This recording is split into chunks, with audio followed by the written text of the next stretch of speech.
रियायतों को लेकर बहुत सी उम्मीदें हैं, लेकिन दुनिया कैसे रीओपन हो रही है इस वक्त ये भी देखने वाली बात है। आज हमने कोरोना के ऐसे वर्ल्ड एपिसेंटर्स से रिपोर्ट तैयार की है जहां इस वायरस की वजह से हजारों लोगों की जान गई, लेकिन ये देश अब लॉकडाउन खोल रहे हैं। ऐसे में भारत के पास क्या ऑप्शंस हैं और भारत के लिए रिस्क कितना बड़ा है, ये भी जानना जरूरी है।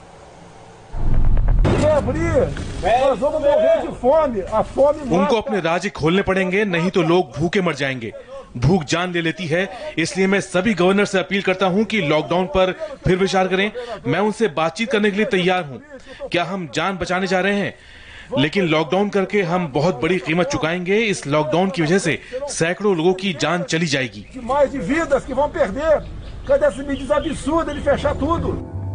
ब्राजील इस वक्त दक्षिण अमेरिका के सबसे ज्यादा कोरोना प्रभावित देशों में शामिल है। ब्राजील में 2.25 लाख केस हो चुके हैं, 15,000 लोगों की मौत हो चुकी है। ब्राजील में जहां पिछले 10 दिन में 1 लाख नए केस हो चुके हैं, रोजाना 10 से 15,000 नए केस आ रहे हैं। ब्राजील में हालात ऐसे हैं कि अब आदिवासी इलाकों में कोरोना फैलने लगा है। अमेज़न नदी के आसपास हालात बहुत ज्यादा खराब बताए जा रहे हैं। Nesse caso, nós fomos surpreendidos porque tivemos que... इस केस को लेकर हम हैरान हैं। हमें शव को ले जाने का तरीका बदलना पड़ा। ना ही डॉक्टरों ने और ना ही नौसेना ने हमें बिना पीपीई सूट के शव ले जाने की इजाजत दी, क्योंकि ये शव एक कोरोना मरीज का है, ऐसा हमसे कहा गया। डेथ सर्टिफिकेट में लिखा गया है कि इस महिला को सांस लेने में तकलीफ हो रही थी। Cuja declaração de óbito é insuficiência respiratória aguda. Então foi uma logística diferenciada. कई लोगों की ऐसे इलाकों में मौत हो रही है जहां टेस्ट नहीं हुए हैं। लाशों को नाव से लाया जा रहा है। हालात आउट ऑफ कंट्रोल है और अब ब्राजील के स्वास्थ्य मंत्री ने भी इस्तीफा दे दिया है। Minha função aqui é ajudar a proteger as pessoas. जिंदगी में कई फैसले लेने पड़ते हैं और आज मैंने फैसला किया है कि मैं ये पद छोड़ दूं। मैं बताना चाहूंगा कि मैंने अपना सर्वश्रेष्ठ दिया। ये काम आसान नहीं था, खासकर कोरोना जैसे दौर में स्वास्थ्य मंत्रालय संभालना बहुत मुश्किल था। Essa é a forma como eu vejo. लेकिन इतनी बड़ी त्रासदी होने के बावजूद ब्राजील के राष्ट्रपति जायर बोल्सोनारो ने कहा है कि राज्यों के गवर्नर अगर उनके रीओपनिंग वाले आदेश का विरोध करना चाहते हैं तो उन्हें कोर्ट में केस करना होगा। अभी ब्राजील के 10 राज्यों के गवर्नर रीओपनिंग के खिलाफ हैं, जबकि बोल्सोनारो जिम खोलना चाहते हैं, ब्यूटी पार्लर खोलना चाहते हैं। हमें इस वायरस से बहुत बहादुरी से लड़ना होगा। जो लोग मर रहे हैं उनके लिए मैं माफी चाहता हूं, मैं बहुत माफी चाहता हूं, लेकिन बहुत से और लोग मर जाएंगे। मैं कहूंगा बहुत ज्यादा तादाद में। अगर लॉकडाउन की सख्तियों से अर्थव्यवस्था चौपट होती रही तो और बुरा होगा। दुनिया को दोबारा खोलने का रिस्क फैक्टर बना हुआ है। कोरोना लौट कर जरूर आता है और लॉकडाउन ही अब तक इसका सबसे बड़ा बचाव बना हुआ है। लेकिन लॉकडाउन आखिर कब तक? यूरोप खुल रहा है, इटली और स्पेन में केस कम हुए हैं, मौत अब कम हो रही है, लेकिन थ्रेट लेवल बरकरार है। अमेरिका खुल रहा है, लेकिन अमेरिका में रोजाना 20 से 25,000 नए केस आज भी आ रहे हैं। 1.5 से 2,000 लोगों की मौत रोज हो रही है, लेकिन ट्रंप ने कह दिया है कि अमेरिका खुलना चाहता है। I just want to make something clear. मैं बात साफ करना चाहता हूं, ये बहुत जरूरी बात है। वैक्सीन या फिर नो वैक्सीन, हम वापसी कर रहे हैं और हम अमेरिका को दोबारा चालू कर रहे हैं। बहुत से ऐसे केस होते हैं जब आपके पास दवा नहीं होती, लेकिन आप वायरस से लड़ते हैं। हमने ऐसा पिछले 100 सालों में नहीं देखा था, 1917 के बाद। लेकिन आप बीमारियों से लड़ते हैं और जो आम लोग हैं, मैं कहूंगा कि वो अपने अंदर इस बीमारी से लड़ने की क्षमता खुद विकसित कर रहे हैं।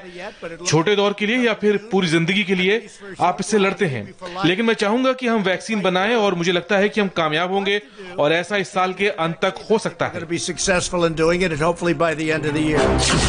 सबसे बड़ा एपी सेंटर अमेरिका खुल रहा है, जबकि अमेरिका के आंकड़े डराने वाले हैं। अमेरिका में करीब 15 लाख केस हो चुके हैं, करीब 90,000 लोगों की जान जा चुकी है। अमेरिका का ऐसा हाल इसलिए हुआ क्योंकि डोनाल्ड ट्रंप ने हमेशा अर्थव्यवस्था को कोरोना से ऊपर रखा। न्यूयॉर्क, जहां अमेरिका ने सबसे ज्यादा नुकसान उठाया है, वहां शहर को जून से पूरी तरह से खोले जाने का प्लान है। लेकिन न्यूयॉर्क के मेयर ने अलर्ट कर दिया है कि शहर खुलने के साथ ही केस फिर तेजी से बढ़ेंगे। ये आम बात है कि जब हम ठीक हो रहे होते हैं तो हम पाबंदियों को कम करेंगे और वक्त के साथ हम धीरे धीरे सभी जगहों को खोलेंगे, और हम यही चाहते भी हैं। लेकिन अगर हमने ऐसा ठीक से नहीं किया तो ये कोरोना वायरस फिर फैलेगा और बहुत ही बड़े पैमाने पर फैलेगा और हमें इसे फिर से काबू में करना होगा। इस वक्त यूरोप को बहुत गौर से देखने और समझने की जरूरत है। यूरोप वो जगह है जो चीन के बाद दूसरा सबसे बड़ा एपी सेंटर बना।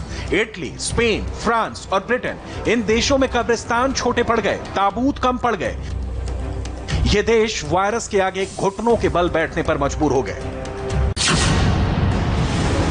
इस वक्त इटली, स्पेन, जर्मनी से सीखने की जरूरत है कि कैसे वो लॉकडाउन से बाहर आ रहे हैं, किन खतरों को ध्यान में रखा जा रहा है, क्या सावधानी बरती जा रही है। भारत को भी इन देशों की तरह लॉकडाउन ओपनिंग के स्टेज पर काम करना पड़ेगा, क्योंकि इन सभी देशों में लॉकडाउन एकदम से नहीं हटाया जा रहा, बल्कि अलग अलग फेज यानी चरणों में ढील दी जा रही है। पहले चलते हैं इटली, जहां अब तक कोरोना के 2,24,000 केस आ चुके हैं, जबकि करीब 32,000 लोगों की मौत हो चुकी है। यहां के वेनिस शहर को देखिए, 3 महीने के लॉकडाउन के बाद सड़कों पर मामूली हलचल है, नहरों पर नाव चल रही है। वेनिस इटली की सबसे बड़ी टूरिस्ट सिटी है और यहां पर्यटन से इटली हर साल करीब 25,000 करोड़ रुपए कमाता है। वेनिस में रौनक लौट रही है, लेकिन इस देश ने कोरोना से बड़ी तबाही देखी है। यहां लोगों के अंतिम संस्कार भी अकेले में कर दिए जाते थे, लेकिन अब यहां अंतिम संस्कार के दौरान 15 लोगों के जमा होने की इजाजत दी गई है। जून में इटली में एक शहर से दूसरे शहर जाने पर पाबंदी हट जाएगी। 1 जून से रेस्टोरेंट खोल रहे हैं, दुकानें, म्यूजियम, लाइब्रेरी को भी खोलने की इजाजत मिलने लगी है, लेकिन स्कूल सितंबर तक नहीं खुलेंगे।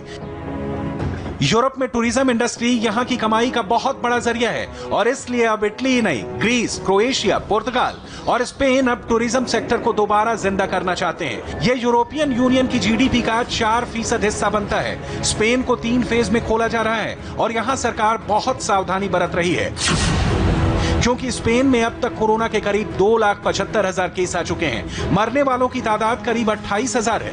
लेकिन स्पेन में लॉकडाउन खुल चुका है, लेकिन अब भी कई पाबंदियां चल रही हैं और अभी स्पेन की आधी आबादी लॉकडाउन में है, जबकि बाकी इलाकों को धीरे धीरे खोला जा रहा है। स्पेन में होटल खुल चुके हैं, लेकिन लोगों को दूरी बनाए रखने को कहा गया है। हमारे स्टाफ जो है वो भी नए मेहमानों के इंतजार में है। उन्हें साफ सफाई पर बहुत ध्यान देना होता है और हमारे स्टाफ इसका पूरा ख्याल रख रहे हैं ताकि ग्राहकों को हम साफ सफाई के साथ सर्विस दें। स्पेन में स्कूलों को 26 मई से कुछ दिनों के लिए परीक्षाओं के लिए खोला जाएगा, लेकिन फिर वो सितंबर तक बंद कर दिए जाएंगे। सिनेमा, थिएटर और प्रदर्शन 26 मई से खुलेंगे। म्यूजिक कंसर्ट में 400 लोगों से ज्यादा पर पाबंदी रहेगी। que valorar en cada situación cómo se ha producido, habrá que valorar los contactos, habrá que ये बहुत जरूरी है कि हम संक्रमण होने पर हालात का जायजा लें कि क्या हुआ था और फिर हम उस व्यक्ति के संपर्क में आए लोगों पर ध्यान दें। ये देखना जरूरी है कि संक्रमित लोग कहां गए हैं और एक बार हमें जगह का पता चल जाए तो हम उस इलाके पर ध्यान दें। स्पेन में हमें बहुत ध्यान देना होगा। इसी पर हमारा पूरा फोकस है कि कोरोना फिर से न लौटे, जिस तरह से हाल हमारा मार्च में हुआ था जब हमें पूरे स्पेन को लॉकडाउन करना पड़ा। en confinamiento a todo el territorio español। Spain में एक राज्य से दूसरे राज्य में जाने पर पाबंदी है, क्योंकि स्पेन के कुछ इलाकों में कोरोना वायरस बहुत तेजी से फैला था। स्पेन की राजधानी मैड्रिड, बार्सिलोना, ग्रेनाडा और मलागा इलाके अब भी बंद हैं। स्पेन का मलागा इलाका देखिए, यहाँ हर साल 15 से 20 लाख लोग आते हैं और इनमें जर्मनी और ब्रिटेन के पर्यटकों की बड़ी तादाद होती है। इस साल पर्यटन उद्योग को बहुत नुकसान हुआ है, लेकिन हमने उम्मीद नहीं छोड़ी है। हम चाहते हैं कि यूरोपियन यूनियन एक नियम तय करे जिससे यूरोप के सेक्टर में पर्यटन को लेकर एक कायदा बने। इससे जुड़े लोग इस बात को माने और उसका ख्याल रखें, खासकर जो विमान कंपनियां हैं, ताकि यूरोपियन यूनियन के देशों में विमान एक जगह से दूसरी जगह जा पाए। देखिए कि जर्मनी कैसे खुल रहा है। जर्मनी में करीब 1,76,000 केस हैं और 8,000 से ज्यादा लोगों की जान जा चुकी है। जर्मनी में दुकानें और रेस्टोरेंट खोलने लगे हैं। सोशल डिस्टेंसिंग कड़ाई से लागू की गई है। जर्मनी में लॉकडाउन हटाने की जिम्मेदारी और फैसला वहां के 16 राज्यों को दे दिया गया है, लेकिन इमरजेंसी बटन चांसलर एंजेला मेर्केल के पास रहेगा। और केस बढ़े तो मर्केल दोबारा लॉकडाउन करने वाला वो बटन दबा देंगी। इटली और स्पेन को देखते हुए जर्मनी ने कोरोना को काफी हद तक कंट्रोल किया है, लेकिन लॉकडाउन की अब वो आर्थिक कीमत नहीं चुकाना चाहता। Die Corona-Pandemie trifft die deutsche Wirtschaft stark. साथियों, कोरोना वायरस की वजह से जर्मनी की अर्थव्यवस्था को बहुत नुकसान पहुंचा है। जीडीपी की विकास दर को देखें तो पहली तिमाही में 2.2% तक का नुकसान हुआ है। ये 2008 के बाद जर्मनी के लिए सबसे बड़ा आर्थिक झटका है। Der globalen Finanz- und Wirtschaftskrise 2008-2009 und der zweitstärkste Rückgang seit der deutschen Vereinigung। Germany ने अगस्त तक सभी बड़े पब्लिक इवेंट और त्योहारों पर बैन लगा दिया है। वहीं ऑस्ट्रिया, स्विट्जरलैंड और फ्रांस के साथ बॉर्डर पर भी कुछ पाबंदियां हटाई गई हैं। अब चलते हैं रोमानिया। पूर्वी यूरोप के इस देश ने अब तक कोरोना से 1000 से ज्यादा लोगों को खो दिया है, लेकिन यहाँ भी जिंदगी को दोबारा पटरी पर लाने के लिए 2 महीने बाद लॉकडाउन हटा लिया गया और इस वक्त यहाँ के लोग बहुत बड़ी राहत का एहसास कर रहे हैं। रोमानिया के बीच फिर से खोल दिए गए हैं और धीरे धीरे लोग यहां आने लगे हैं। रेस्तो लियोनार्ड बहुत दिन बाद अपनी गर्लफ्रेंड से मिले हैं। दोनों के लिए ये पल बहुत खास है। मैं आजाद महसूस कर रहा हूं। अब हम बाहर जा सकते हैं, घूम सकते हैं। ये बहुत अच्छी बात है। मैं बहुत दिनों से करना चाह रहा था। इसका मुझे बेसब्री से इंतजार था। मेरा कुछ वजन बढ़ गया है और मैं जल्द इसे कम करना चाहता हूं और लंबे वक्त के बाद मेरी मुलाकात आज मेरी गर्लफ्रेंड से भी हुई है। रोमानिया में काला सागर के किनारे रौनक लौटने लगी है। बीच किनारे लोगों की चहल पहल बढ़ने लगी है।